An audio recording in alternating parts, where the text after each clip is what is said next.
I'm going to share with you how I effed up as a property deal sourcer. I went from doing around 10k per month to losing about 2.5k per month for about a 3-year period. It was very painful, and in this video I'm going to break down step by step what I done wrong so you can avoid it and don't do this in your deal sourcing business. So look, I'm Harvey, remote property investor.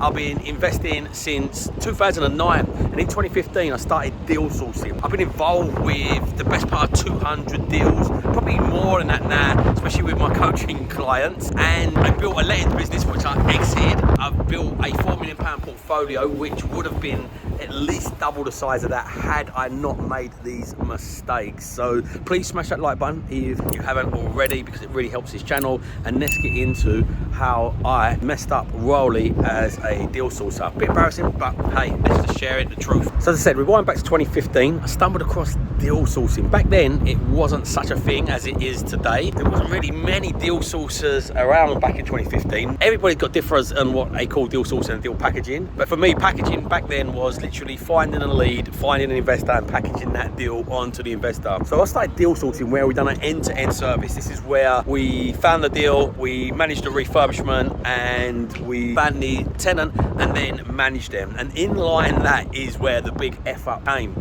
I'll circle back on that and dig deep into it. But how it started, I was buying roughly one property per month for myself and sourcing on about one or two per month. So I was having a few 10k months. Really, really proud of myself. And like a lot of other business people, I got that shiny penny and the entrepreneurial itch.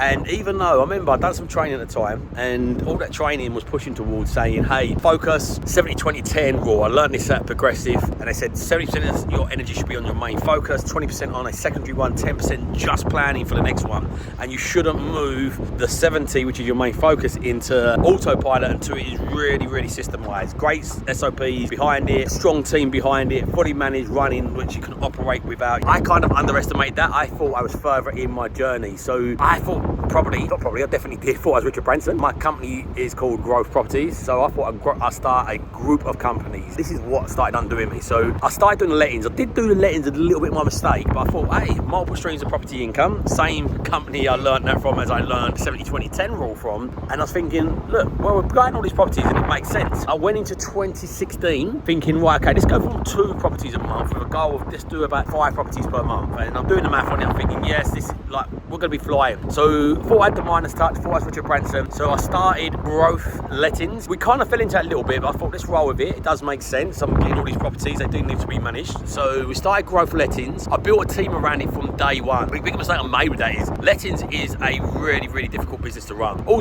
businesses are difficult. Don't be fooled by these 3 easy steps to success. All businesses are difficult. Sourcing within itself is a fairly difficult business. You're dealing with a lot of outside trades like builders and stuff like that. Don't get me wrong, don't let me put you off. I'm a massive advocate of sourcing. The big mistake for me was trying to do this alongside not just a lettings business, but also trying to do it alongside a building business at the same time. So at the same time, we had a great builder. So when I was buying roughly 1 per month, we were using the same builder. Tried scaling up, and I tried jumping into commercial conversions as well. So here is the clue. I'm trying to do a new strategy in commercial conversions. I was doing a HMO at the time, which I wasn't that familiar with. I was doing the BRR strategy with single lets. I was sourcing these onto other investors. What I should have done, and it's all what I should have done, I'll come back to what I should have done. But then I tried opening a lettings business, which is notoriously difficult to run. Lots of systems needed, really good team, very hard to hire in it. But as I said, I didn't want to be a lettings manager, so I hired a team from day one with 0 experience. I had no experience. I did read a lot of books, and I just spat that information out of my head to the team and didn't give them no support, no management. And then I went back and done some more training. I thought, right, I need some systems, and my systems was as good as writing down some tick lists basically, but no management with those. So systems are only as good as they're managed, and I wasn't a manager. And as I said, I had a builder that was really good for us. We got stretched. We done a commercial conversion with him. The mistake was he was doing these single lets. He was doing like 1 or 2 of these per month, knocking them out really, really well. But it was like back then the BRR, you could get away with doing like 4 or 5k refurb, recycle out 70% of your cash.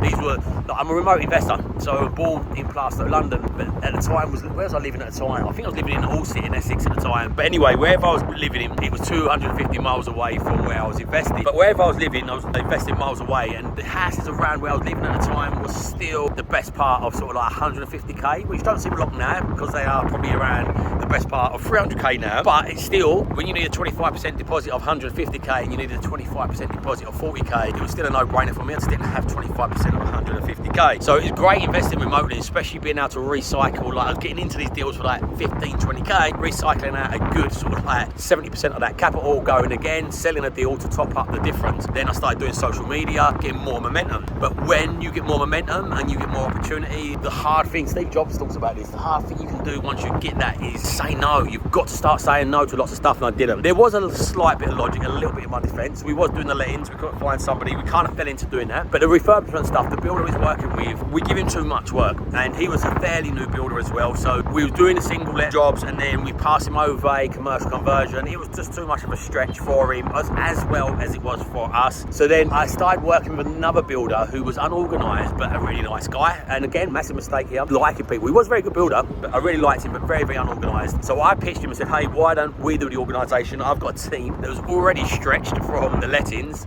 but in my infinite wisdom, I thought, right, let's use my team to do the invoicing, stuff like that. We're getting these jobs anyway because of the sourcing. And this does make sense. Like the lettings and the refurbishment do feed off from the sourcing, but the thing that didn't make sense is doing them all at the same time. So I went then from the builder, fell out with that builder, the new builder just couldn't handle it. I was then like just topping this up. I still got 3 years later, so this is 2016, 2017, 2018, and then I went from buying one property a month for myself to buying no properties again until 2020, I think it was. It nearly a 3-year period, and I was just undoing a mess, and it wasn't an easy mess to undo because I took these lettings on for people. I felt a responsibility. I felt like I need to try and at least settle this. So all the earnings I was earning from sourcing, I was compensating people and paying to run my team. And the mistake with the lettings was you need about 150 properties, especially in the Northeast, at least to run a team. You need a team of at least 3 to do lettings. You can't run a lettings team off of 1 or 2 people. So I had a team of 3 that should have been managed 150 properties, and we had like 60, 70 at the time. These were the mistakes I made step by step. The slight success I had went to my head. Step 2, I'd done 3 different things. So I'd done the lettings, I'd done the refurbishment, and I'd done a commercial conversion all at the same time. So you chase 2 rabbits, in my case, chase 4 rabbits, you get none. Had I just stuck to deal sourcing and outsourced the lettings and carried on just working with builders, even to this day, that builder was arguably the best builder I've worked with, and our relationship got burnt from me trying to take on too much and throwing too much at him. It's my fault, I shouldn't have thrown so much at him. But had I not done that, just stuck with him doing single let properties, my close to £4 million portfolio, which has got about 50% loan to value, so it's not the end of the world. It cash flows about 20k a month, so it's not the end of the world. But had I not done that, I'd have a 10 million plus portfolio today.